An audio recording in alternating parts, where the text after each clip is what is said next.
नमस्कार मंडळी, कशा आहे सगळेजण? मस्त मजेत ना? तर मी मस्त तयार होऊन चालले आहे फॅमिलीसोबत डीमार्टला. खूप दिवसांनी चालले डीमार्टला शॉपिंग करायला. पण त्याआधी मी करायला ठेवला आल्याचा चहा. तर कोणाकोणाला असा आलं टाकलेला चहा आवडतो मला कमेंटमध्ये नक्की सांगा. तर आम्ही सगळ्यांनी मस्त असा चहा घेतला. मस्त सगळ्यांनी असा चहा घेतला. त्यानंतर आम्ही निघालो डीमार्टला जायला. आणि जाता जाता आम्ही गेलो होतो आमच्या पाहुण्यांकडं, माझ्या मामाकडं, त्यांच्या घरी गेलो. तिथून मग आम्ही गेलो डीमार्टमध्ये शॉपिंग करायला. खूप काही गोष्टी अशा घ्यायच्या ठरवल्या होत्या. भावाला कपडे घ्यायचे होते, वस्तू घ्यायच्या होत्या.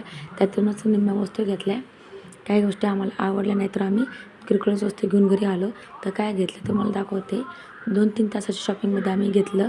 पहिलं हे किट, मेन्युक्युअर किट, जे आपले नखं घाण होतात तर त्यांना छान असं क्लीन करण्यासाठी मेन्युक्युअर किट घेतलं. तर त्यानंतर घेतलं मी आय मास्क. मस्त असा आय मास्क घेतला. 2-3च वस्तू घेऊन आलो. तर त्याच्यानंतर घेतले असे मस्त असे 2 पाऊच, मेकअप पाऊच घेतला मेकअपचं सामान ठेवायला. तर तुम्हाला मेकअप पाऊच कसा वाटला? तर असे हे 2 असे पाऊच घेतले. आणि त्याच्यानंतर घेतला कोल्हापुरी ठेचा. एवढीच वस्तू घेऊन आम्ही आलो घरी. तर 2-3 तासाच्या शॉपिंगमध्ये आम्ही एवढेच वस्तू घेतले. तुम्हाला हे वस्तू कसे वाटले मला कमेंटमध्ये नक्की सांगा. भेटू आणि नेक्स्ट ब्लॉगमध्ये. ते बोलतो बाय.